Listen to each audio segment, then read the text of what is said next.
Waalaikumsalam warahmatullahi wabarakatuh. Ya, alhamdulillah. Puji syukur kehadirat Allah Subhanahu wa taala, Tuhan Yang Maha Esa.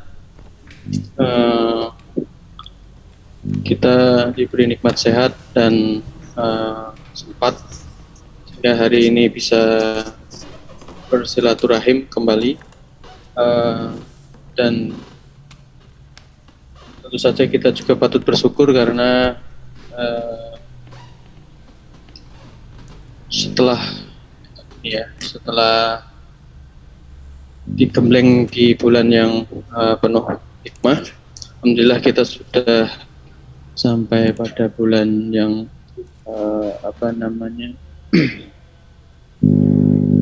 yang mencerminkan apa yang telah kita lakukan di bulan puasa ya.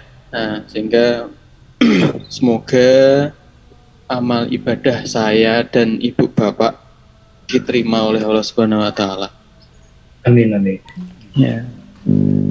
Dan tentu saja bagaimana tradisi di Indonesia di bulan Syawal ya. Jadi Bapak Ibu kalau misalkan dalam berinteraksi dengan saya tentu saja mungkin ada perkataan yang kurang berkenan, mohon dimaklumi dan dibukakan pintu maaf.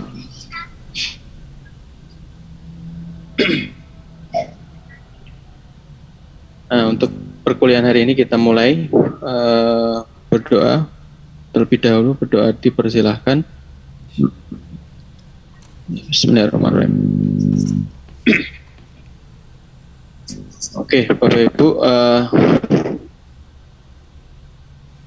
saya kira untuk pemanasan selama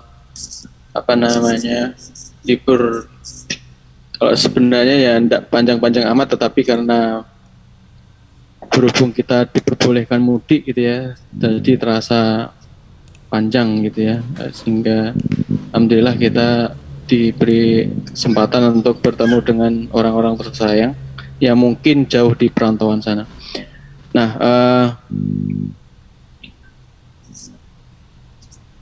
jadi untuk mengembalikan concern ibu bapak bahwa bapak ibu itu meskipun punya kesibukan masing-masing, saya ingatkan bahwa di sini ibu bapak juga termasuk masih mengemban amanah sebagai mahasiswa, sehingga saya minta tadi di grup usahakan di-upload yang terbaru ya. Nah, yang terbaru mau terbaru atau tidak nanti saya tunjuk, Bapak Ibu silahkan dipaparkan, nanti yang mengkritisi teman dan termasuk saya. Nah, kita pertemuan hari ini itu berbeda dengan teman-teman di kelas hari yang lainnya.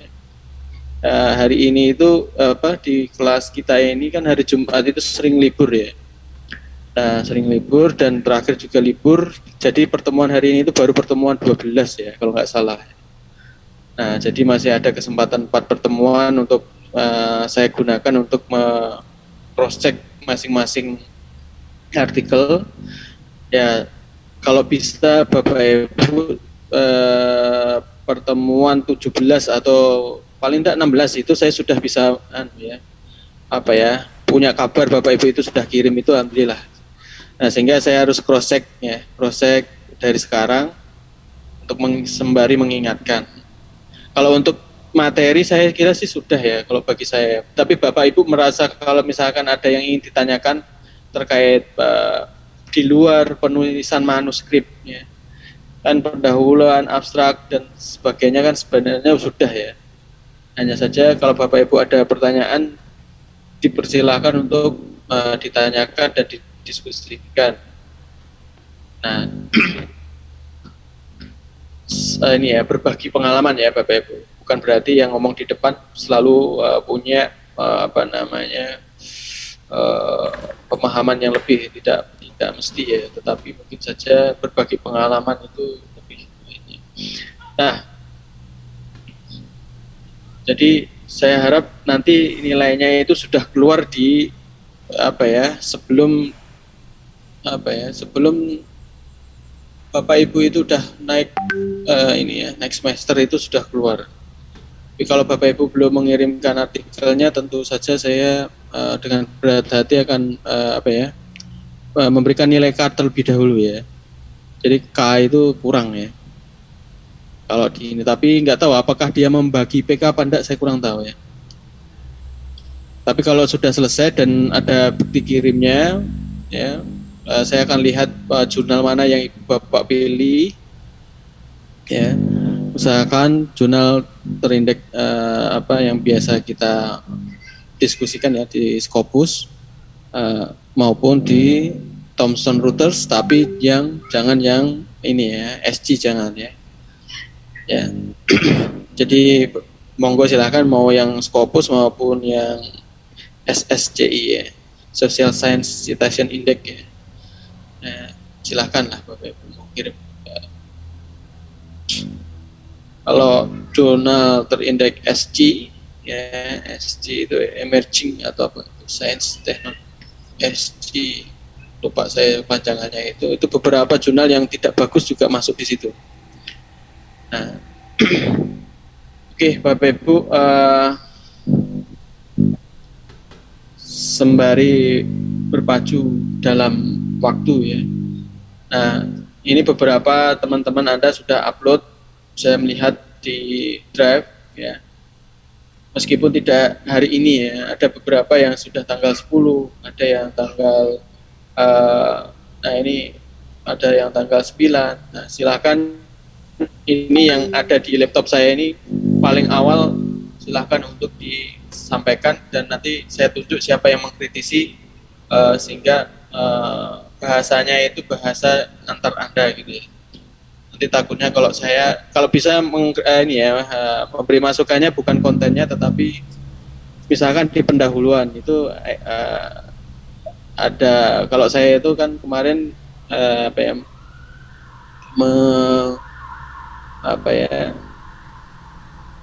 menyampaikan bahwa minimal itu ada 4 poin penting dalam pendahuluan. Nah, kira-kira 4 poin penting itu kira-kira sudah lengkap atau belum. Nah, di bagian metode itu kira-kira apa yang belum tersampaikan ya, bagian hasil dan saya lihat ini beberapa artikel sudah bagus Bapak Ibu. Saya melihat tetapi juga belum sampai setengahnya ya. Jadi ini kan ada 1, 2, 3, 4, 5, 6, 7, 8, 9, 10, 11, 12, 13, 14, 15, 16. Ada 16 ini baru saya lihat yang sudah putus satu artikel itu sekitar 5 orang ya. 5 orang, 6 orang. Nah, monggo lah Bapak Ibu berpacu ya dalam waktu. Oke, monggo bagi yang volunteer terlebih dahulu berkenan untuk memaparkan artikelnya dipersilahkan. Kalau tidak nanti saya tunjuk. Saya tunggu 30 detik ya. Kalau tidak ada berarti saya tunjuk.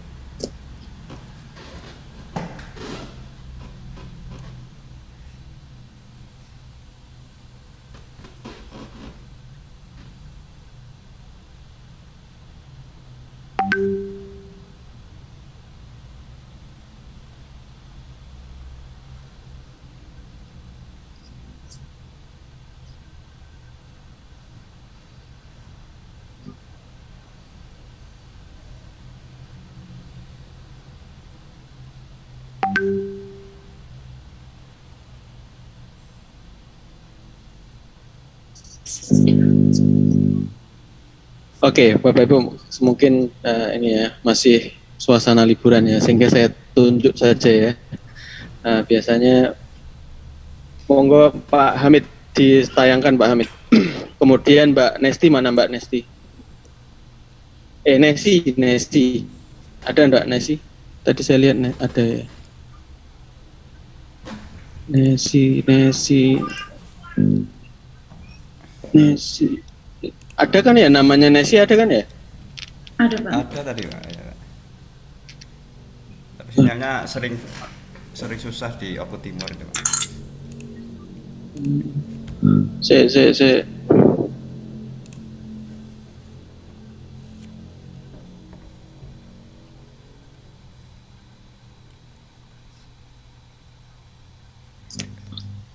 Karena Mbak Nesi keluar ya, Pak Wahdan ya, monggo. Di ini Pak Wahdan cermati milik Pak Hamid nanti kita diskusikan ya. Bukan ininya, bukan kontennya ya, tetapi structure dari penulisan ya. Siap. Monggo Pak Hamid dulu, dipersilahkan. Mohon izin share screen, Pak.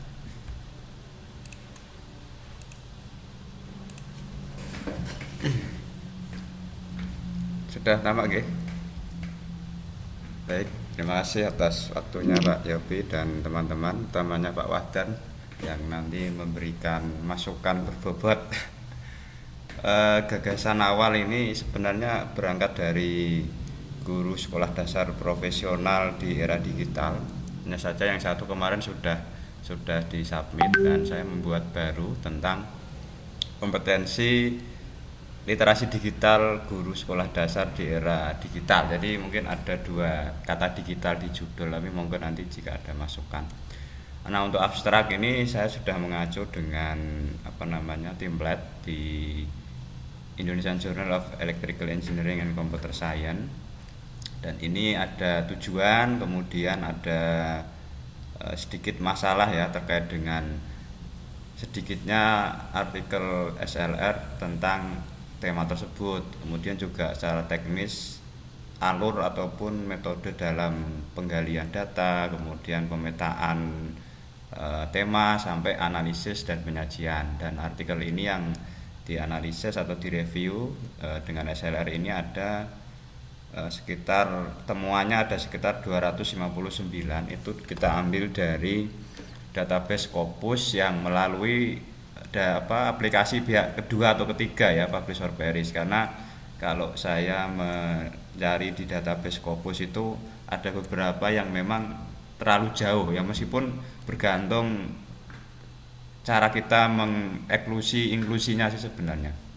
Dan ini saya batasi hanya tahun 2018-2022. Nah, dari kata kunci yang saya masukkan di format RIS di Foswewer itu ada beberapa kata kunci ya.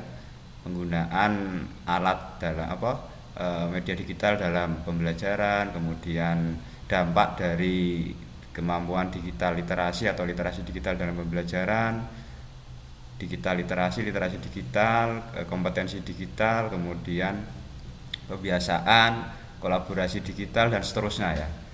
Nah, tapi kalau menurut saya sendiri ya, di abstrak ini masih kurang hasil meskipun hanya sedikit ya. Tapi kalau melihat dari beberapa SLR itu memang hasilnya tidak terlalu dijelaskan secara rinci gitu loh. Makanya nanti butuh masukan apakah dalam konteks hasil penyuguhan kata kunci ini sudah termasuk bagian dari hasil systematical literature review atau hasil dari pembahasan sesuai pertanyaan riset. Nah, ini mungkin butuh masukan terutamanya Pak Yopi, mungkin ada pandangan lain ya atau pengalaman yang bisa kami adopsi seperti itu. Nah, kemudian di introduction ini sesuai dengan materi yang pernah saya dapatkan ya, yaitu kalau di introduction SLR itu tidak seperti introduction di penelitian lapangan atau kuantitatif mixed method R&D, tetapi mencari gap dari artikel-artikel yang sudah terbit ya. Jadi berangkatnya itu tidak dari masalah di lapangan, tetapi dari masalah-masalah yang ada di dalam artikel-artikel. Makanya di awal ini secara sederhana saya menulis jumlah riset mengungkapkan bahwa perubahan zaman bla bla bla berdampak signifikan terhadap pendidikan dan seterusnya. Kemudian pencarian gapnya juga ada beberapa yang kami rujuk seperti itu. Di secara umum introduction seperti itu. Kemudian di bagian akhir sesuai dengan yang saya dapatkan kemarin itu ada penguatan pada aspek simpulan bukan simpulan ya, semacam garis benang merah dari introduction yang kita ulas terkait dengan apa yang akan kita kaji dalam systematical literature review ini. Nah, kemudian peneliti mengajukan pertanyaan utama atau pertanyaan pokok, yaitu bagaimana literatur terkini yang diinformasikan terkait atau tentang kompetensi literasi digital guru SD di era digital. Nah, pertanyaan khususnya ada 3 yang ini nanti menjadi pokok dalam pembahasan ya atau result and discussion-nya. Pertama, bagaimana kompetensi literasi digital guru SD dalam artikel yang paling banyak disebutkan. Yang kedua, penggunaan media digital dalam pembelajaran dalam artikel yang paling banyak disebutkan. Dan yang terakhir, dampak literasi digital dalam pembelajaran dalam artikel yang paling banyak disebutkan. Jadi secara umum introduction seperti itu. Kemudian di metode. Nah, di metode ini memang kalau saya membaca di beberapa jurnal yang Q2, Q1 bahkan Q4 ya, EUJR, kemudian beberapa jurnal yang lain ya miliknya UP, UNY juga, dan juga IJRE, IJITS dan seterusnya ya. Itu memang saya bingung ketika mengkomparasi dengan skema yang sudah disampaikan Pak Yopi kemarin, karena kalau melihat di metode itu ada yang memakai Prisma, ada yang tidak. Nah, tapi karena saya bisanya hanya menggunakan yang seperti ini ya, maka saya tidak menggunakan protokol Prisma. Meskipun di Systematic Literature Review ada proses yang harus dilalui ya, karena di sini nanti kan kita mencari, di sini saya mencari, mengevaluasi, menerjemahkan temuan dan menyajikan sesuai dengan hasil analisis melalui aplikasi NVivo itu. Nah, kemudian mulai dari tujuan tadi ya, sesuai dengan pertanyaan riset, pencarian literatur, memilih artikel dengan membaca abstrak dan kata kunci. Ini awal ya, karena dimasukkan di Mendeley dan juga Fosviewer dan juga di NVivo.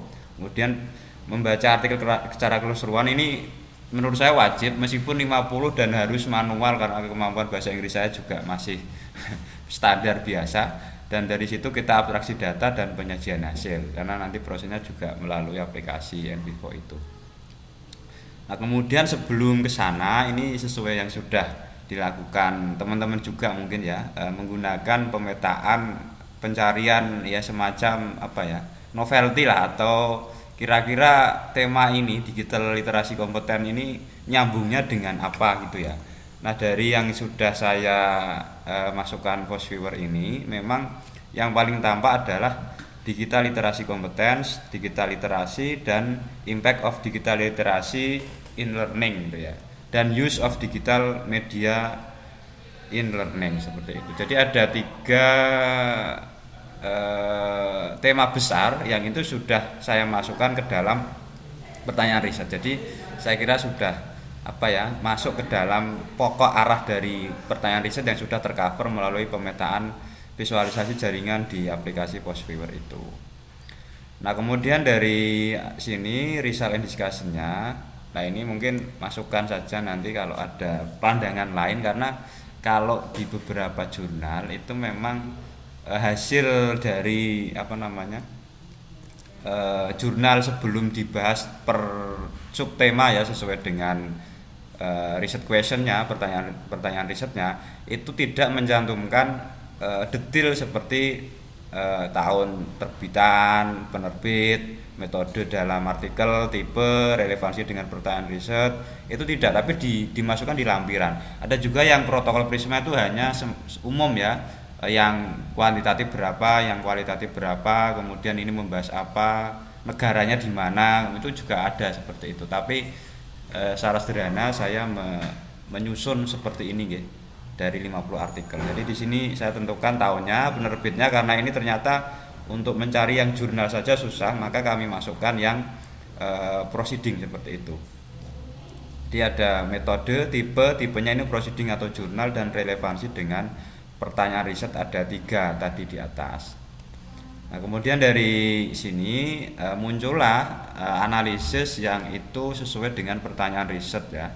Yang pertama adalah kompetensi literasi digital bagi guru atau guru sekolah dasar. Jadi di sini sudah menjawab dari pertanyaan riset, dan saya mengelaborasi lah sesuai dengan hasil terjemahan, karena semuanya berbahasa Inggris, sesuai dengan pemahaman saya tanpa mengurangi substansi untuk agar tidak terkena similarity seperti itu. Jadi seperti ini secara simpel ya, ini result and discussion-nya sesuai pertanyaan riset. Dan yang terakhir conclusion sebelum reference ya. Conclusion di sini secara umum memang menjawab dari 3 pertanyaan riset meskipun tidak secara detail ya. Jadi langsung kompetensi literasi digital guru ditentukan oleh bla bla bla seperti itu. Karena di sini langsung menjawab pertanyaan riset tanpa kita beri prakata gitu loh. Dari temuan di atas bla bla bla tidak seperti itu. Mungkin nanti ada gaya lain yang bisa saya adopsi atau saya kembangkan, saya juga masih belajar. Dan di akhir juga saya beri semacam ya rekomendasi lah ya. Peneliti berikutnya perlu menindaklanjuti secara kajian literatur atau riset lapangan terkait dengan kompetensi literasi digital guru SD. Jadi secara sederhana seperti itu. Kemudian yang terakhir mungkin reference, di sini ada sekitar selain yang dijadikan literatur review ya, total ada 99. Jadi sisanya adalah ya sekitar 49. Jadi gitu kira-kira secara sederhana dari struktur ya ataupun alur yang sudah saya kerjakan. Mungkin ini juga kurang maksimal nggih. Mohon masukannya, utamanya Mas Wadan tadi yang sudah diberi tugas Pak Yopi. Matur suwun, saya stop share screen.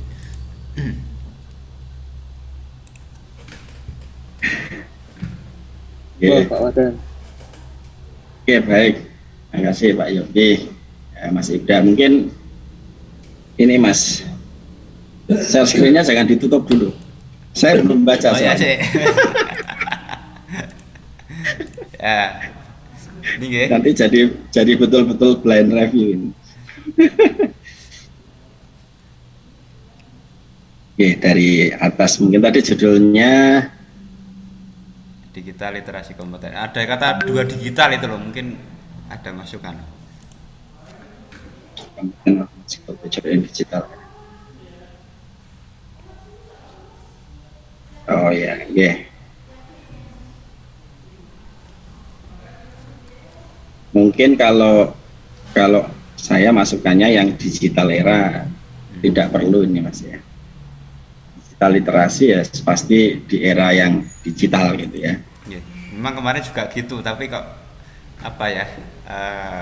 Ya memang bagus kalau dibuang ya cukup lah saya kira karena otomatis. Mungkin kalau ini penggantinya tadi kan ada di dalam konklusi tadi ada yang melakukan yang menentukan kompetensi OTDP tadi ya.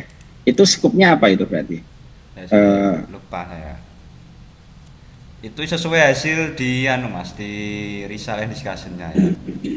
Ya, itu kan berarti kan seperti tim akreditasinya ya. Online Teacher Professional Development ya, semacam pengembangan apa di Denmark ya.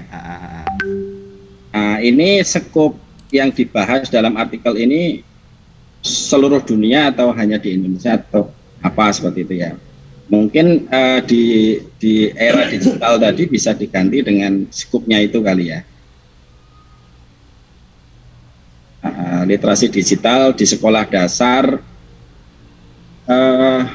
Karena kan kalau melihat konklusi ini kemudian tadi diambil bahwa yang menentukan kompetensi itu OTDP ya, berarti kan ini menyimpulkan yang di Jerman, di Denmark tadi, gitu. Nah, di dalam artikel ini fokusnya di mana gitu? Apakah keseluruhan atau tidak? Kalau ini dibawa ke konteks Indonesia kan kesulitan gitu. Guru-guru kita harus ikut standarisasi ke Denmark. Ya, mungkin itu Mas satu. Kemudian yang kedua pada bagian abstrak ya. Sepertinya saya belum tadi baca sekilas belum ada kalimat yang menjelaskan kontribusi penelitian ini apa? Oh ya. Di dalam abstrak itu biasanya akan diminta ada 1 sampai 2 kalimat yang menjelaskan tentang kontribusi dari artikel ini apa. Nah ini sepertinya belum ada. Ya. Di kalimat akhir tapi ya simple itu artikel ini memiliki kontribusi itu. Tapi ya simple. Itu biasanya di urutan kedua Mas kalau kontribusi. Ya? Oke, nanti tak. Jadi yang pertama itu ada kalimat pendahuluan. Nah biasanya tujuannya itu sekitar 2 sampai 3 kalimat. Kemudian nanti setelah itu kontribusinya apa. 1 sampai 2 kalimat. Iya, iya, iya. Kemudian metode, kemudian yang agak banyak itu hasil. Nah, simpulan hanya 1 sampai 2 kalimat saja. Nah,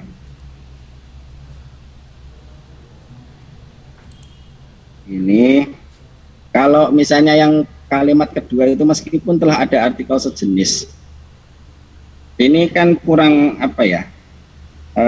Kurang substansif ya untuk ditaruh di dalam abstrak gitu.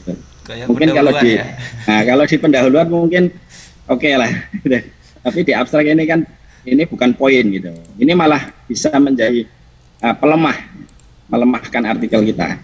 Ya, kita tidak memberikan klaim yang kuat gitu bahwa artikel ini punya kontribusi yang besar. Maka terimalah artikel itu. Ya, kemudian latar belakang saya tidak bisa banyak berkomentar ya karena apa namanya saya belum membaca semua.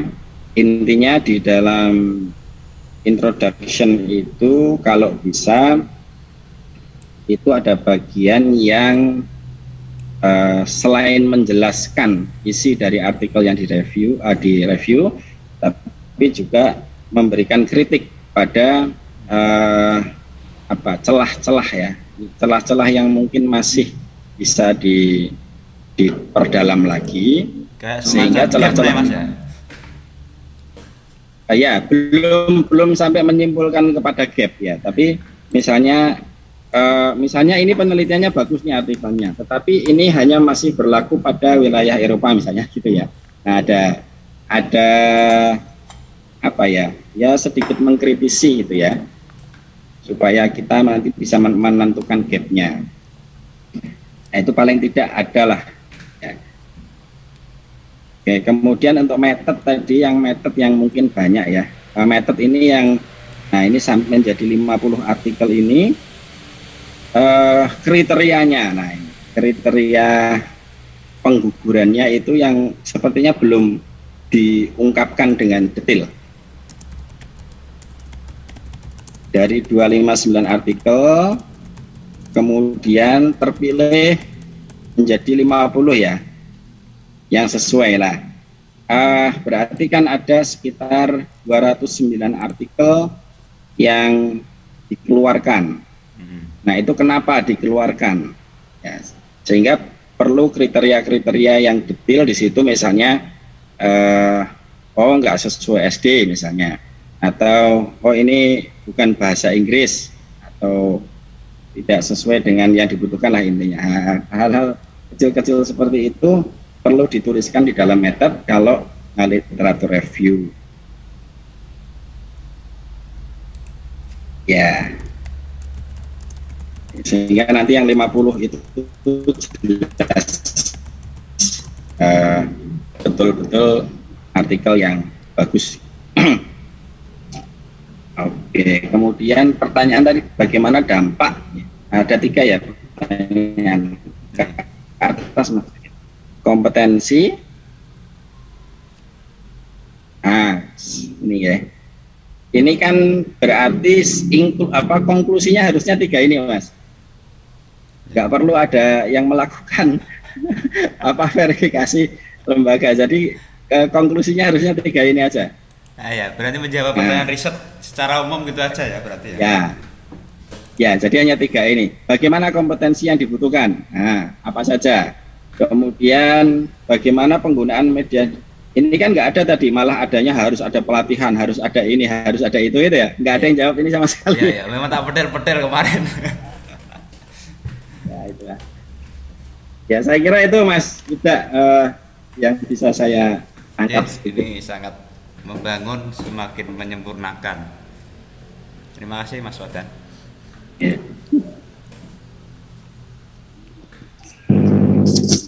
Terima kasih Pak Wadan dan Pak Hamid yang sudah memaparkan. Teman-teman mungkin ada yang memberi masukan poin pentingnya, monggo dipersilahkan. Kalau tidak ada, mungkin saya secara garis besar saja ya Pak Hamid ya. Secara landscape keutuhan artikel sudah baik. Sekarang pertanyaan saya adalah mengapa Bapak mengirim ke jurnal ini ya? Ini Indonesian Journal of Electrical Engineering and Computer Science. Nah, mohon dipertimbangkan lagi apakah tema ini itu ada di skop mereka. Kalau dari nama jurnalnya sih enggak ya. Tapi nggak tahu ya, kalau misalkan jurnal itu mau menampung ya, saya malah jadi meragukan jurnal itu meskipun itu Scopus. Karena jurnalnya itu tidak ada unsur-unsur sama sekali dari mungkin berhubungan computer science tapi enggak ini. Terlalu jauh ya Pak ya. Terlalu jauh. Mungkin kalau di IJT itu masih mending, itu kan education, tapi memang IJT itu modelnya antrinya banyak dan modelnya itu kayak di Turki itu modelnya itu dia publish terlebih dahulu gitu ya sampai bulan apa. Nah, biar tidak terkesan UNJ itu IJRI minded gitu ya, itu silahkanlah Pak Hamid bisa mencari di Eropa Timur, di Rusia, itu banyak yang jurnal yang bisa mudah ditembus dan kuartilnya juga bagus. Nah, saya menyambung pertanyaannya Pak Wahdan yang terakhir tadi. Ada kesinambungan antara yang Bapak teliti dengan temuan Bapak apa? Nah, fokus Bapak itu kan tadi ada, kalau nggak salah ada 3. Ya, ada 3. Sehingga Bapak harus menjawab itu dulu, baru temuan-temuan sekundernya. Ya. Temuan-temuan sekundernya itu pun dijelaskan di bagian hasil. Kalau di kesimpulan atau di penutup itu lebih kepada jawaban dari pertanyaan penelitian dikaitkan dengan itu. Nah, kalau tidak Pak Hamid, kalau saya sarankan kalau Bapak itu menginginkan jawabannya itu seperti yang Bapak jawab di conclusion itu, ya berarti pertanyaan penelitian Bapak itu ada yang kurang. Ini saya garis bawah ya. Misal Pak Hamid merasa bahwa seharusnya saya itu ini tuh ada di bagian temuan utama penelitian saya di conclusion itu, bagaimana cara meningkatkan digital literasi dari guru itu harus saya sampaikan. Berarti pertanyaan penelitian Anda harus diarahkan ke sana. Nah, tentu saja Bapak juga membahas itu di hasil kan. Nah, di analisis Anda, misalkan tentang bagaimana mengembangkan digital literasi kompeten dengan online professional development atau apa tadi ya, kemudian ya monggo lah ya, mana itu. Artinya Bapak harus sinkron antara Bapak yang Bapak fokuskan dengan kesimpulannya.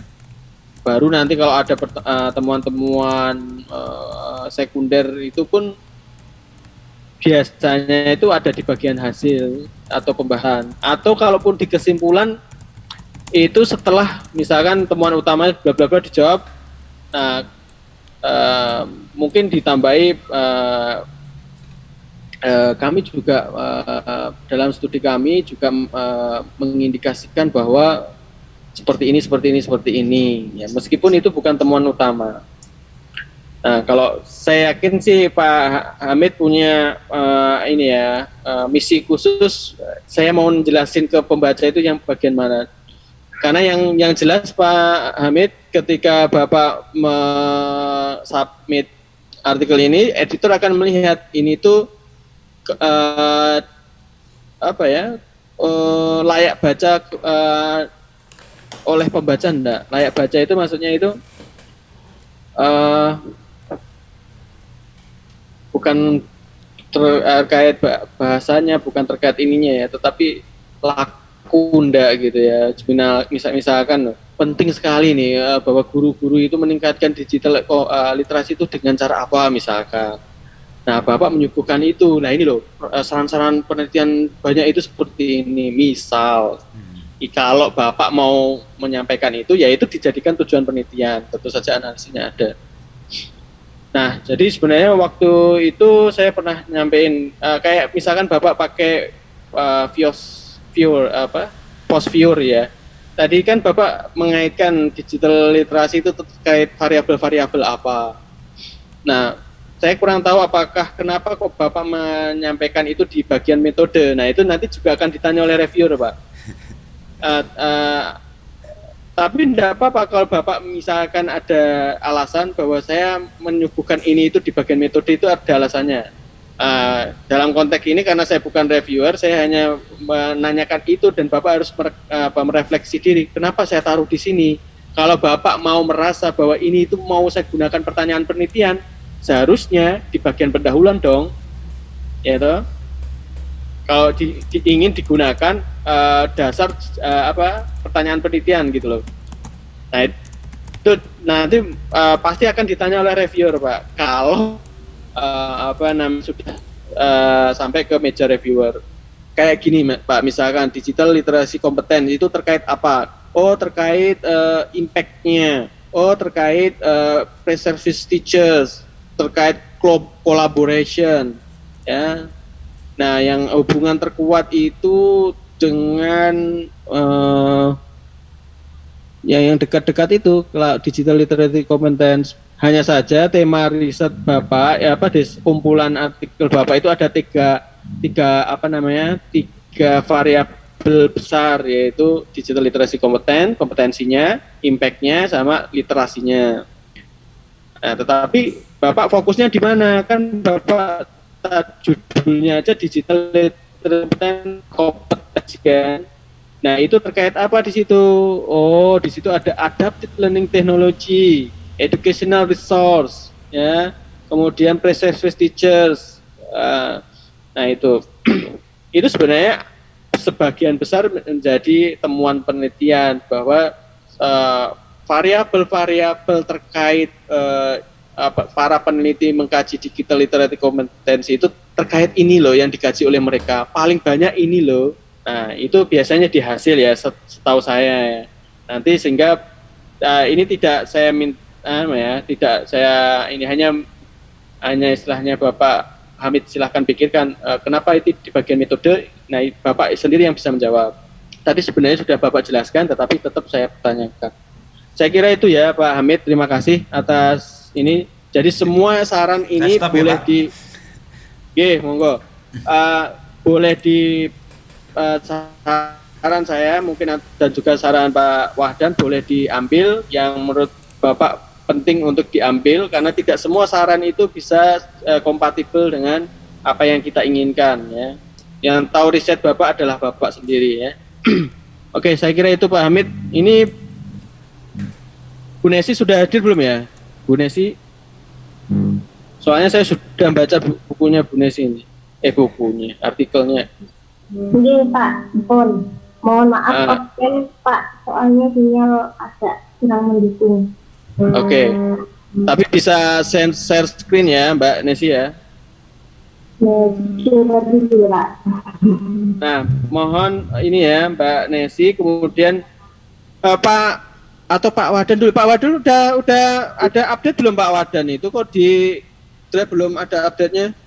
Belum, Pak. Belum, dalam waktu dekat. Ya, oke. Berarti saya tunggu minggu depan ya, Pak Wadan ya. Ya, tak nyelesain sawalan dulu.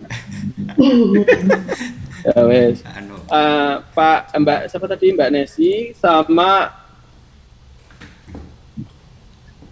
Pak siapa tadi ya yang saya lihat tadi ya? Pak Abduh tolong ini ya Pak Abduh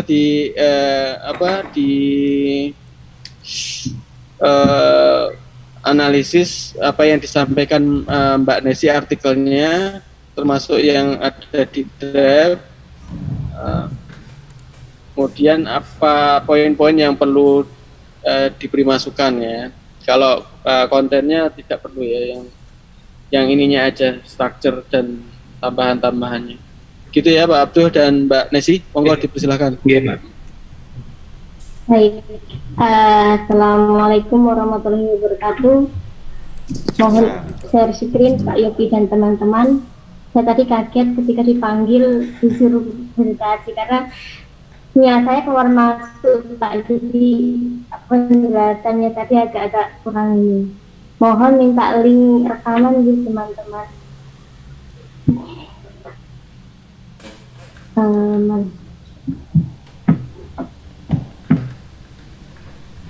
Apakah bisa, apakah teman-teman Sudah, Mbak. Sudah Mbak. Sambil Mbak, sudah bisa Mbak.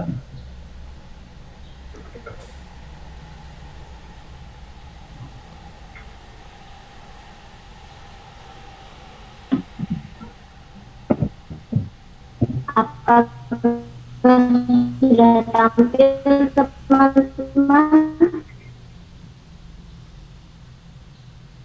Sudah Mbak Nasi. Halo.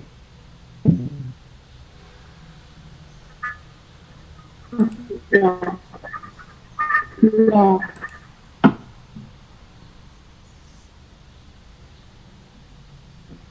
Ya, itu saya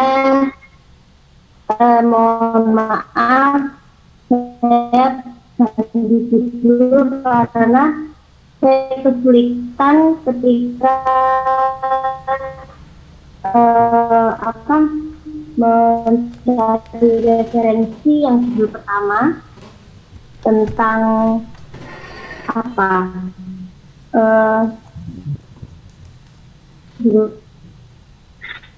berbicara itu ya, keterampilan berbicara.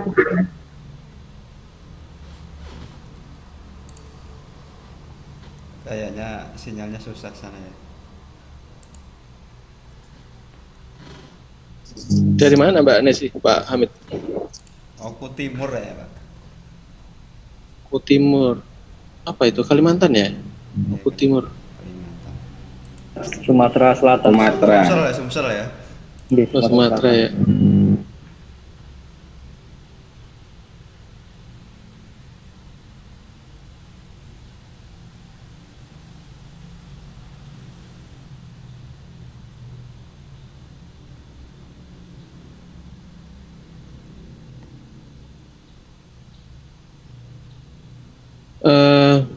Gimana ya ini Bapak Ibu?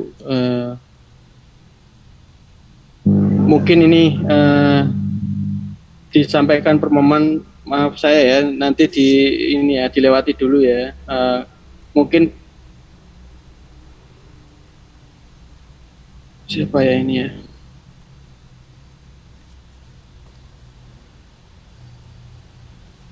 Pak Abduh dulu aja deh Pak Abduh untuk menayangkan Pak Abduh. Iya Pak, untuk apa-apa. Ini Herbulan ada nggak ini Herbulan? Mohon maaf Pak Yopi, sinyalnya agak kurang ini. Gimana Mbak Nesi? Ini tadi saya minta Pak Abduh untuk tayangin terlebih dahulu karena sinyal karena sinyalnya Mbak Nesi agak ini. Gimana Mbak Nesi? Ya nggak apa-apa Pak, mohon maaf. Ya, enggak. Ya saya kita yang ini. Ya. Herbulan ada nggak ini hadir?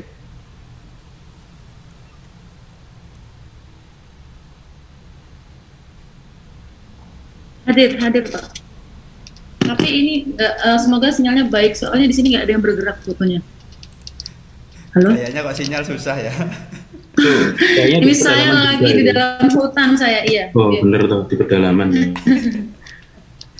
Ini suara saya terdengar nggak ya? Tapi foto-foto teman-teman nggak ada yang gerak semua ya. Terdengar Mbak suaranya.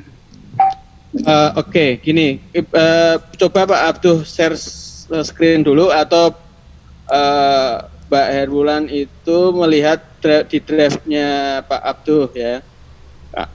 Kalau misalkan bisa melihat, ya silahkan dilanjutkan ya. Semoga saja bisa melihat. Saya coba buka.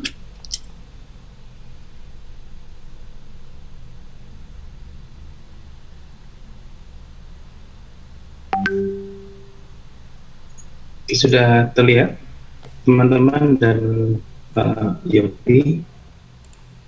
Sudah. Nah itu tolong Wulan Ini draft lihat nggak itu? saya.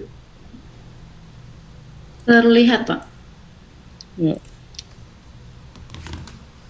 Ya silakan Pak Abdul. Baik, bismillahirrahmanirrahim. Saya akan coba untuk menyampaikan sedikit ya, mengenai draft artikel yang masih kasar ini.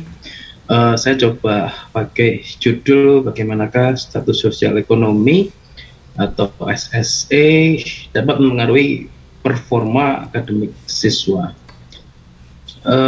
Hampir sama dengan Pak Hamid tadi, draft manuskrip ini menggunakan literatur review, meskipun di judul tidak saya tuliskan eksplisit literatur review, tidak seperti Pak Hamid tadi. Namun di abstrak sudah saya tuliskan literatur review. Bedanya kalau dengan Pak Hamid tadi tidak menggunakan Prisma, di tempat saya menggunakan Prisma. Ada sekitar 316 artikel yang saya temukan, jadi ini saya mencarinya masih menggunakan beberapa database seperti Scopus dan Google Scholar, dan juga sehingga ada beberapa artikel rujukan yang memang bukan terindeks Scopus karena ada di Google Scholar tadi itu ya. Dan juga ada sekitar 2 atau berapa artikel, bukan jurnal tapi proceeding seminar internasional. Saya juga mencoba menggunakan pola yang sama untuk mencari novelty, menggunakan bantuan software First Viewer ya, sehingga membantu memetakan tema-tema atau topik-topik yang memang perlu untuk diperdalam secara literatur review.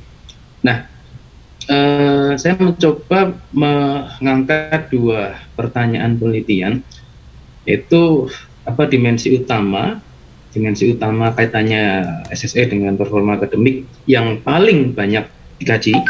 Yang kedua, tantangan utama dalam mengakomodasi siswa dengan SSE rendah dalam ranah pendidikan. Kemudian metodologi penelitiannya seperti yang saya sampaikan tadi di abstrak, ada namanya Prisma. Ya, Prisma itu semacam alir sejumlah artikel yang sudah saya temukan itu disaring, difilter, diseleksi, dieksklud, dan pilih ya, inklusi. Di sini ada kriteria inklusinya yang saya tuliskan di sini secara eksplisit, yaitu diterbitkan antara Januari 2010 hingga Desember 2020. Jadi saya mengambil rentang waktu 10 tahun artikel-artikel yang sudah publish. Kemudian kriteria inklusi yang kedua berfokus kepada keterkaitan SSE dengan performa akademik. Yang ketiga ini juga masuk ke dalam inklusi dan eksklusi, diterbitkan dalam jurnal dan artikel proceeding yang sudah melalui proses review. Yang keempat, lokasinya ada di negara-negara berkembang. Nah, penyaringannya ini seperti ini ya, detail karakteristik artikelnya. Jadi dari sekitar 316 itu saya ambil 51 yang dimasukkan ya. Database ada Google Scholar 11 artikel, Scopus 40 artikel, jenisnya yang proceeding hanya 1 ya. Yang jurnal 50, yang proceeding 1, berbahasa Inggris 40, berbahasa Indonesia 11. Bidang studinya ada 3, pendidikan, ekonomi, ilmu sosial. Kemudian metodologi artikel-artikelnya ada 4 jenis, dari pakai wawancara, analisis, ada survei, ada observasi. Ini tahun publikasinya dari 10 tahun ini, detail jumlahnya saya tampilkan juga. Lalu artikel Prismanya seperti ini, 316, kemudian setelah itu dihilangkan karena duplikasi ya sebanyak, sehingga menghasilkan 167. Kemudian di screening lagi, dilihat dari abstraknya kemudian menjadi 77 ya, 77, kemudian yang kemudian filter lagi, dipilih studied included in qualitative synthesis, ya, sehingga menghasilkan 51, di mana 51 ini yang nantinya akan dibahas. Nah, dari 77 ini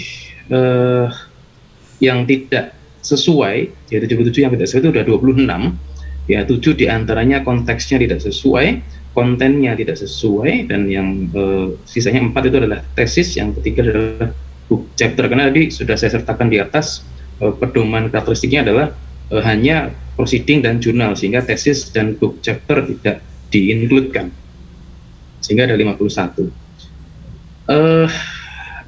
Setelah itu kami analisis menggunakan in vivo, sehingga menghasilkan beberapa konsep tema. Ada main konsepnya, ada akademik, ada achievement, ada background, education, school, social, status, student, and teacher. Lalu kemudian konsep utama ini diperas lagi menjadi 3 tema utama yang akan menjadi pembahasan. Yang pertama adalah berdasarkan peran siswa, SSE berdasarkan peran guru, yang ketiga SSE berdasarkan peran keluarga. Yang SSE berdasarkan peran siswa ada 19, berdasarkan peran guru ada 13 artikel, yang berdasarkan peran keluarga ada 19 juga, kalau di total 50. Itu ada, kayaknya kurang ini, 51 kayaknya ini. Oke, kemudian yang kami bahas, yang saya bahas di sini, yang pertama adalah berdasarkan peran siswa. Jadi tadi sudah menjawab pertanyaan yang pertama, yaitu tadi yang pertama adalah dimensi utama, ya, yang paling banyak dikaji. Jadi yang paling banyak dikaji, dimensi SSE yang paling banyak dikaji adalah ternyata pada SSE peran siswa dan peran keluarga. Ini ada peran siswa, itu ada konsep diri, motivasi diri, kemudian peran guru, ada persepsi guru dan siswa, pemahaman dan latar belakang, dan seterusnya. Nah, lalu di akhir, di kesimpulan, saya juga menyertakan saran, advice untuk penelitian berikutnya, yaitu mengembangkan sebuah model pedagogis yang dapat mengakomodasi siswa dengan SSE rendah agar mampu meningkatkan performa akademiknya. Jadi tantangan yang tadi adalah tantangan terbesar guru adalah bagaimana sih guru itu nanti menggunakan keterampilan kompetensi akademisnya dalam memfasilitasi siswa dengan SSE rendah, di mana siswa dengan SSE rendah itu ternyata dipengaruhi dari beberapa aspek tadi, ada keluarga, ada guru sendiri, ada siswa itu sendiri. Jumlah pustaka ini tadi, kalau Pak Hamid tadi kayaknya pakai IEEE ya formatif, ini saya pakai HPA ya, psikologi. Kalau Pak Hamid tadi pakai IEEE, sehingga ada angka-angkanya. Saya ini nggak ada angka, jadi belum saya hitung, sekitar 65-70an gitu. Untuk target jurnalnya belum ada gambaran, tapi coba nanti saya ingin lihat yang di saran Pak Yopi tadi, yang di Eropa. Saya sudah menemukan satu, nanti coba minta di review juga oleh Pak Yopi. Mudah-mudahan target itu jurnal tujuan saya itu tidak termasuk jurnal yang apa istilahnya, predator ya, atau yang tidak disarankan. Nah, itu yang dapat saya sampaikan sekilas. Terima kasih. Saya kembalikan lagi kepada Pak Yopi atau langsung ke Mbak Ulan nih, monggo. Oke, suara saya terdengar aman deh. Belum. Dengar. Oke. Sebenarnya mau mereview tulisannya Mas Abdul ini saya agak ngeper ya Pak, karena kalau tak baca di draft ini alhamdulillah sudah terbuka, sangat detail dan sangat lengkap ya, dari kesimpulannya juga. Cuman kalau memberikan saran kayaknya saya belum menemukan dengan baca sekilas tadi, belum menemukan yang kesalahan yang prinsip gitu, tidak menemukan. Jadi hanya sedikit pertanyaan saya untuk Mas Abdul ya, kalau boleh tanya. Setahu saya beberapa informasi yang saya dapat itu kalau proceeding itu kan tidak direview ya, kalaupun direview itu biasanya hanya sekedar formalitas. Suara saya masih terdengar? Masih. Oke. Boleh nggak saya tahu alasannya Mas Abdul menampilkan ini? Di sini saya ngeliat ada proceeding 1 ya? Iya, betul, proceeding Nah, 1. iya. Boleh nggak tahu alasannya kenapa kok dari proceeding, apakah Mas Abdul yakin ini sudah di-review? Gitu. Oke. Masih Mas Abdul. Terima kasih pertanyaannya Mbak Wulan. Betul, memang tidak semua, tapi tidak semua proceeding itu, tapi beberapa yang saya ikuti memang begitu ya. Reviewnya beda dengan review jurnal gitu ya, dengan review jurnal. Kenapa saya ambil yang ini? Karena pertama saya lihat konteksnya memang sangat dibutuhkan untuk memperkaya review ini. Yang kedua dari kontennya, jadi kontennya sangat mendukung juga, sehingga tidak ada alasan untuk saya menolak manuskrip tersebut ya. Dan ini juga diterbitkan di seminar internasional, yang asumsi saya seminar internasional itu ya lumayan ribet reviewnya, apalagi kalau tidak salah ini yang saya ambil ini masuk ke apa itu ya, Atlantis itu ya, kalau dari segi dari pandangan saya yang masih awam ini ya lumayan lah gitu ya, untuk jadikan bukti pertimbangkan, dimasukkan ke dalam salah satu sumber referensi gitu Mbak Wulan. Jadi ada unsur kepepetnya juga ini ya, karena kok mengikisi ngapi kan gitu.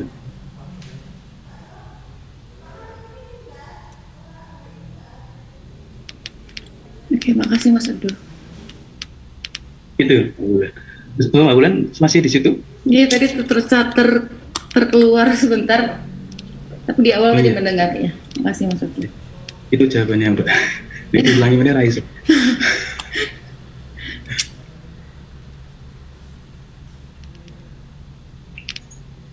Ampun Pak Yogi.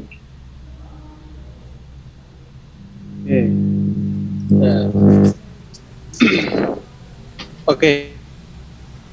Pak Abdul, terima kasih ya. Mungkin saya menambahkan dari apa yang direview oleh. Terakhir saya akan mengomentari judul, tapi nanti dulu. Yang pertama mungkin terkait ini Pak, academic writing-nya yang berkaitan dengan referensi. Coba dicek di referensi yang ini, yang kutipan itu. Nah, kutipannya itu saya kira itu perlu diperbaiki. Yang itu loh yang, nah itu kan tanda kurungnya banyak tuh Pak. Biasanya tanda kurungnya itu sekali. Gabung ya Pak. Oh, oke. Itu nanti diperbaiki pakai Mendeley atau pakai apa, dengan pakai apa. Itu tata tulisannya. Kemudian, nah bagian metode dulu Pak.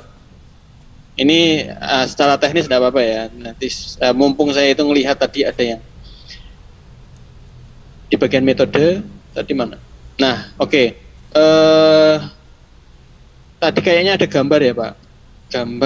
Gambar di mana ya tadi ya? Kalau gambarnya di bagian Pak, pendahuluan atau belakang? Bukan, tadi kayaknya ada gambar deh. Yang ini bukan? Gambar dua. Gambar dua, sebentar. Oh iya, ini Diagram, yang alir diagram. prisma, Nah, gini. Itu kan jenengan jelaskan di atas toh. Kayaknya loh ya, saya belum baca di atasnya. Coba atasnya. Scroll ke atas. Nah, pertama Anda menyebutkan artikel peer review, Pak. Itu menggugurkan ini ya, inklusi Pak Abdul terkait proceeding tadi. Karena proceeding itu jarang pakai peer review. Nah, tapi tidak dilarang loh ya Bapak Ibu pakai proceeding, sebenarnya boleh. Tetapi kalau jenengan sudah menyebutkan artikelnya adalah berdasarkan peer review dan segala macam, maka biasanya proceeding tidak diikutkan. Jadi harus itu dulu dipakemkan, baru setelah semua tersaring, baru lihat konten dan ininya apa tadi yang Bapak alasankan ke Mbak konteks konten. Jadi harus konsisten Pak Abdul. Jadi kalau misalkan mau proceedingnya masuk, berarti peer review tadi tidak perlu tulis di situ. Nah, oke. Terus gini, Pak Abdul, seperti disebutkan sebelumnya, alur pengelolaan informasi terdiri dari penyaringan dan penyertaan berbagai dokumen yang ditemukan yang dapat diilustrasikan pada gambar 2. Nah, yang diilustrasikan pada gambar 2 titik, kemudian baru gambar, ya, terus baru keterangannya di situ. Paham nggak maksud saya? Nah, Bang, jadi harus ada redaksi yang merujuk ke gambar 2 itu, Bang. Jadi seolah-olah biar ini ya. Nah, jadi ini ke atas dulu, Pak. Ke atas dulu. Scroll ke atas dulu. Nah, ini di copy paste yang berdasarkan gambar 2 sampai akhir itu di copy paste setelah gambar. Di cut, Bang, ya? Di cut. Ya, di cut. Jadi itu penjelasan di atasnya seharusnya gitu. Gitu. Nah, itu di enter aja.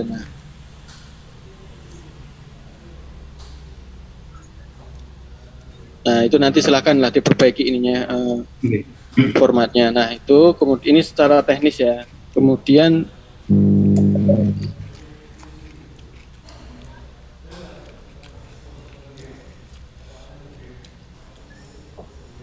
jadi harus detail ya Pak Abdul. Misalkan gini Pak Abdul, tadi coba scroll ke atas sedikit aja.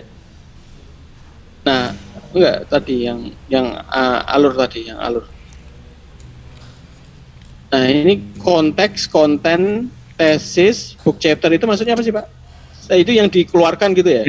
Yang dikeluarkan dari 77 itu. Oh, ya udah. Terus yang bagian atasnya itu, yang tadi tabel itu apa itu? Yang ini yang Pak, semua karakteristiknya, jadi semacam topografi karakteristik artikelnya. Benar. Ini sebenarnya hasil kan? Hasil dari analisis yang Anda buat di gambar tadi toh. Nah, jadi mungkin urutannya biar benar gimana Pak? Biar ini itu disajikan setelah proses yang ada di gambar 2 tadi. Oke, paham. Nah, jadi biar nggak terkesan terbalik gitu loh proses analisisnya. Nah, nanti silahkan dipikirkan lah. Kok saya pikirnya kok ini 51 dulu terlihat di sini, tetapi baru yang tadi. Nah, itu. Nah, dari segi hasil sih saya bagus ya, sudah melihat tentang konsep diri, motivasi diri itu tentang bagaimana status sosial ekonomi dikaitkan dengan siswa. Tapi ini saya agak bingung ya Pak, SSE berdasarkan peran siswa. Maksudnya gimana ya Pak? Nomenklaturnya itu loh. SSE berdasarkan peran siswa. Saya paham ya, maksudnya SSE dikaitkan dengan siswa kan, maksudnya status sosial ekonomi yang dikaitkan dengan. Betul. Nah, tapi kata-katanya gini, SSE berdasarkan peran siswa. Nah, itu saya agak bingung ya. Kalau bahasa Inggrisnya gimana Pak, maksudnya Pak? Mungkin Bapak. Jadi kalau bahasa Inggrisnya itu lebih ke dari sudut pandang siswa begitu Pak. Nah, jadi mungkin itu nanti takutnya dengan, apalagi kalau misalkan ditranslate ke orang lain itu nanti jatuhnya berbeda ya. Jadi bahasa Indonesianya mungkin bukan seperti itu ya, tapi nggak tahu ya yang dimaksud Bapak itu seperti apa, saya kurang begitu paham.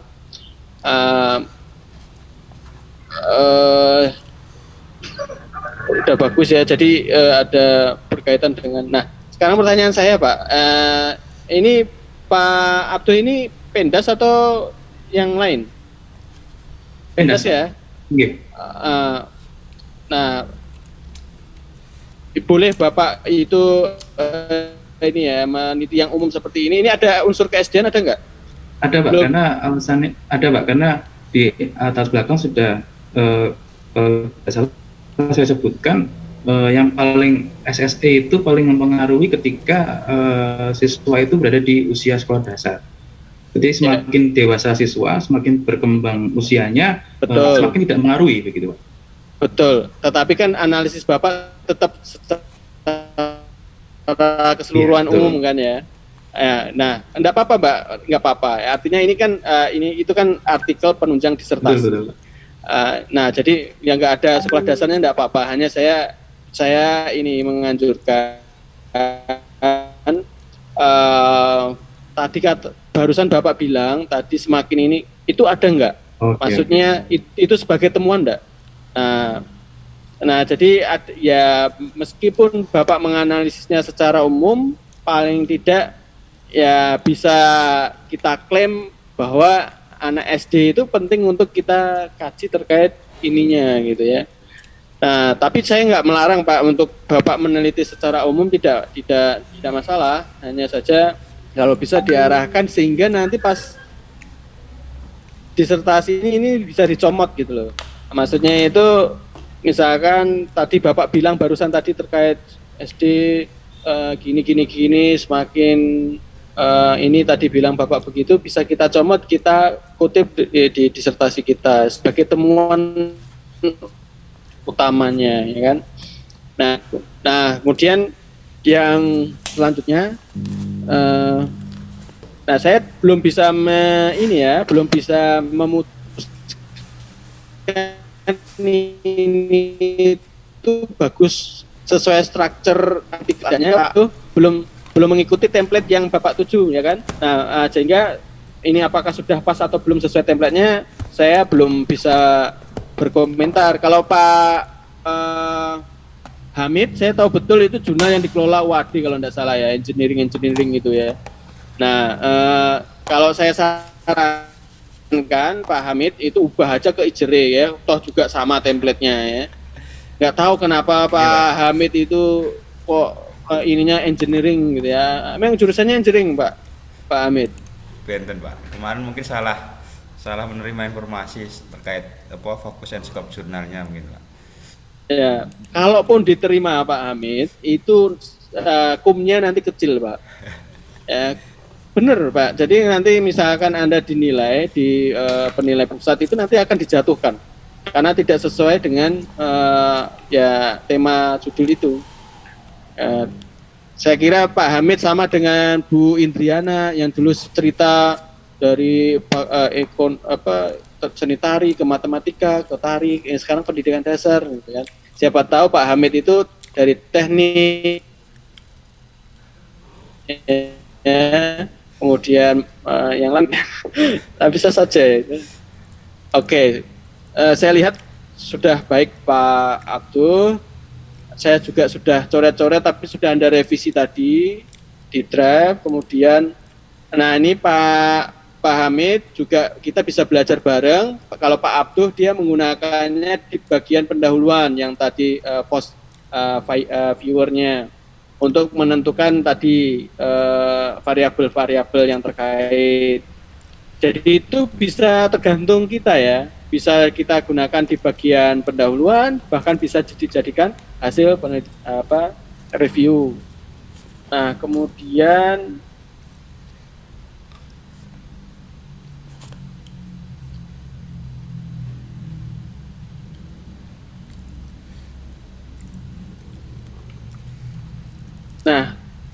coba di abstrak Pak Abdul. Nah, di abstrak itu ini ya, kalau bisa ada ini ya, tadi Anda mengklaim bahwa sebagian besar itu mengkaji tentang siswa dan orang tua yang mencakup konsep diri, kemudian ada parental involvement kalau orang tua tadi, ya kan.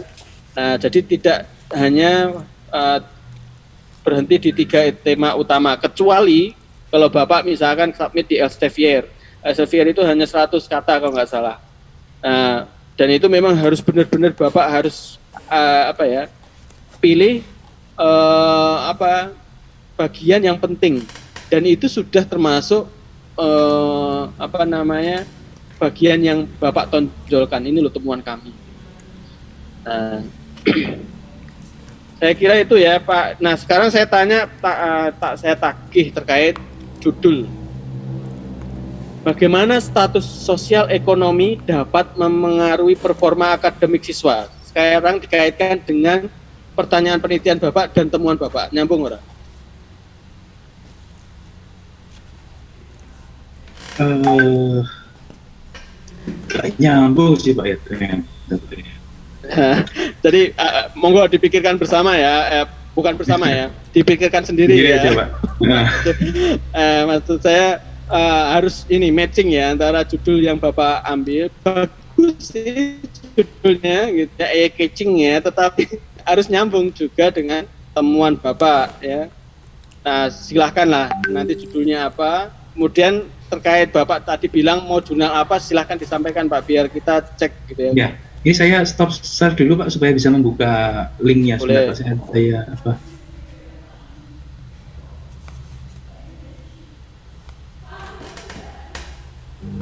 Nah, bagi Bapak Ibu yang tidak menggunakan nama saya di depan di samping nama Bapak Ibu, boleh saya disebutkan di bagian acknowledge-nya ya. Jadi ya sebut aja ini itu memang kuliah gitu ya. Nah, ini saya jelaskan, ini saya tidak setuju Pak di jurnal itu ya. Silahkan cari jurnal lain. Mohon maaf Pak, ini sudah saya share linknya di kolom chat. Itu link jurnalnya. Oh, yang itu. Oh. Bentar, saya cek ya.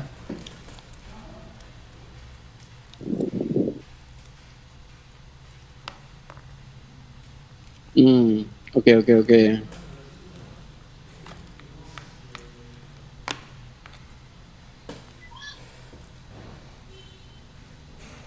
Monggo ya Pak Abdul, tetapi kalau saya ragu ya Pak Abdul ya.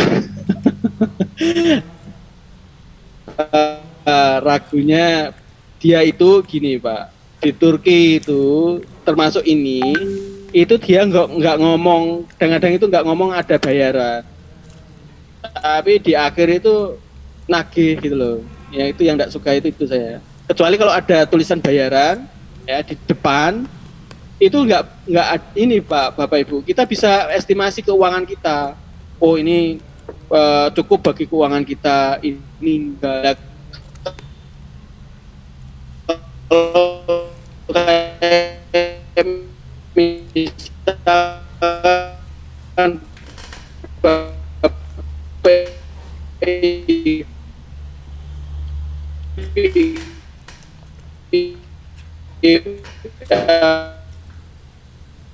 Misalkan saya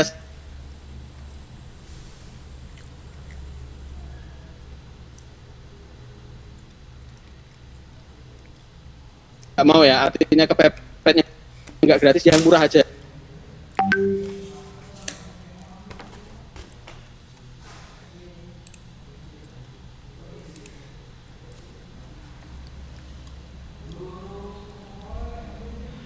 Pak, kalau Recording in cukup progress. kantong Pak Abdul, monggo Pak Abdul ya. Saya nggak melarang loh ya, tapi ditanyakan aja itu yang sudah publish di situ. Nih contohnya kayak Hana Lestari, Ratna Hidayah, ini kan orang Indonesia KB Pak. Munjin, Agus Budiman, Rida, ini saya klik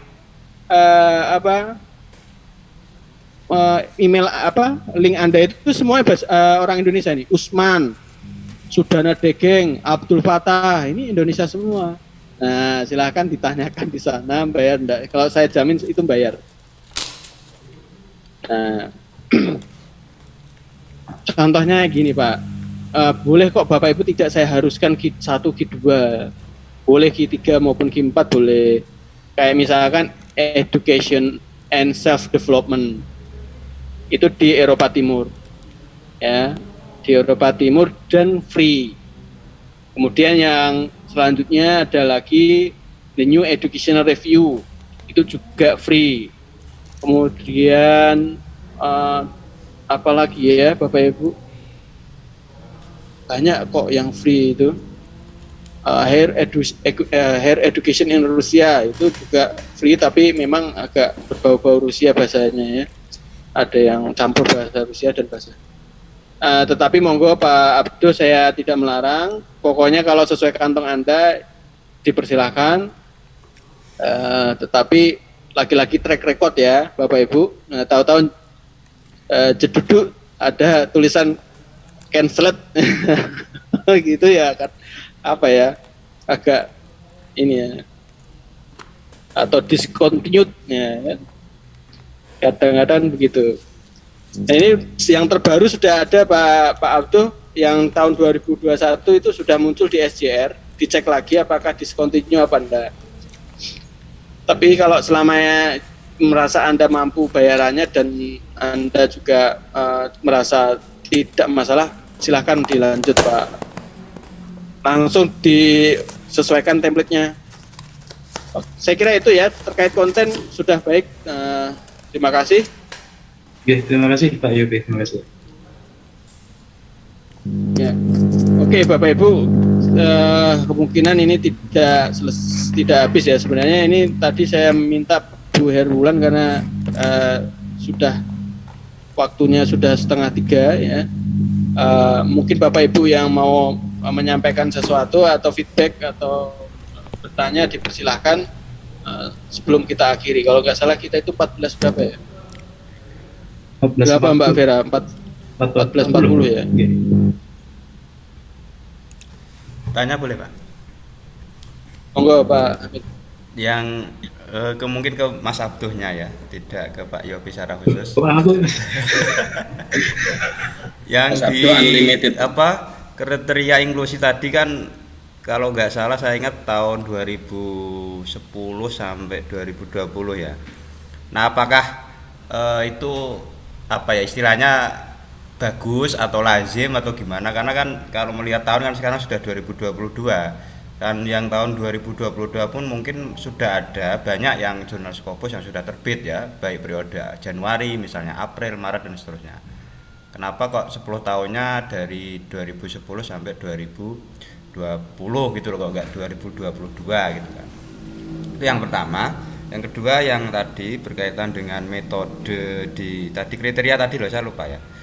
Nah saya lihat itu kayaknya bukan metode utamanya ya, tapi teknik penggalian datanya kan tadi hanya wawancara, survei. Apakah seperti itu atau memang harusnya kalau di punya saya itu, makanya kemarin juga bingung. Apakah ini metodenya yang kualitatif atau yang teknik penggalian datanya? Nah mungkin nanti bisa sharing informasi yang didapat, kriteria itu kira-kira dari mana gitu loh, apakah metode pokoknya misalnya kualitatif atau pendekatannya atau teknik penggalian datanya. Mungkin itu Mas Abduh bisa share alasannya biar saya juga bisa mengadopsi. Terima kasih. Oke, pertanyaannya cukup bagus ya, jadi membongkar nanti ini, jadi semacam strategi ya Pak Hamid ya. Kenapa saya ambilnya 10 tahun itu sampai 2020? Karena ada asumsi 2021-2022 artikel yang saya tulis sudah ditulis orang lain juga. Jadi untuk menghindari itu saya batasi sampai tahun 2020 betul 2020 sehingga jangan sampai nanti saya menganalisis artikel dengan konteks dan konten yang substansinya benar-benar sama dengan punya saya gitu. Menghindari itu semacam akal-akalan bayang. Lalu kenapa tadi itu saya dapatkan dari membaca abstraknya Pak Hamid.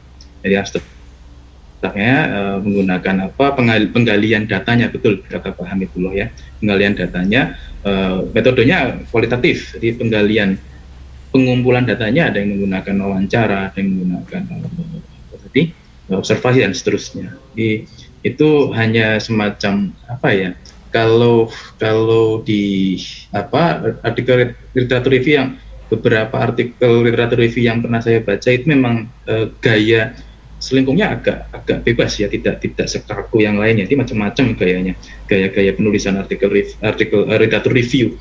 Nah saya ambil yang seperti yang saya pilih yang seperti itu karena ada semacam visualisasi yang holistik tapi padat begitu. Ya, seperti itu. Jadi si pembaca akan lihat, oh ini ternyata artikel yang di review itu dari wawancara, artikel yang di review dari hasil observasi dan seterusnya gitu, Pak Hamid. Ya, terima kasih. Mungkin nanti kalau bagi reviewer kenapa kok hanya berhenti di 2020 lah, mungkin kalau nanti ke depan ada pertanyaan itu kan bisa menjaga-jaga jawab atau dijelaskan itu. Itu mungkin. Terima kasih Mas Abduh dan Pak Yopi. Ya, terima kasih Pak Hamid sudah memberikan masukan dan itu penting ya.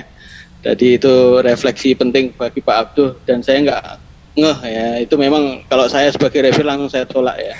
Jadi apa namanya, Anda ngerjainnya hari ini kok ya, Anda kan ngerjain hari ini, alasannya nanti kalau sama, ya enggak mungkin, justru itu alasannya salah Pak.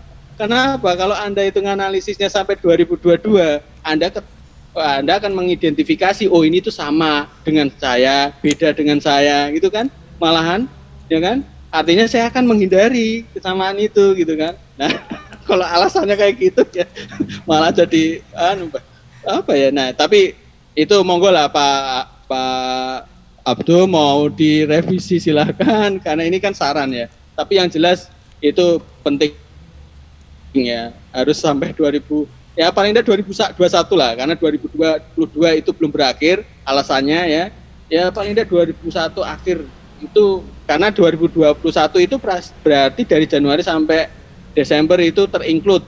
Tapi kalau 2022 itu kan nggak terinclude, bulan Desember 2022 kan nggak terinclude. Nah, sehingga Anda bisa memutuskan sampai 2021 masih masuk akal. Tetapi kalau alasannya tadi dengan ngomong begitu tadi ya kayaknya nggak connect ya. Jadi kalau sama dengan karena itu ya. Nah, jadi itu terima kasih Pak Hamid sudah melihat titik kelemahan Pak Abdul, dan tidak masalah Pak Abdul menulis metode di tabel tadi ada metodenya itu metode pengumpulan data, karena biasanya yang benar itu kan tulisan itu kan methods ya, pakai S ya, metode gitu kan. Nah, jadi silahkan pakai metode boleh, atau mau langsung pakai secara detail pengumpulan datanya atau data collectionnya atau bagaimananya.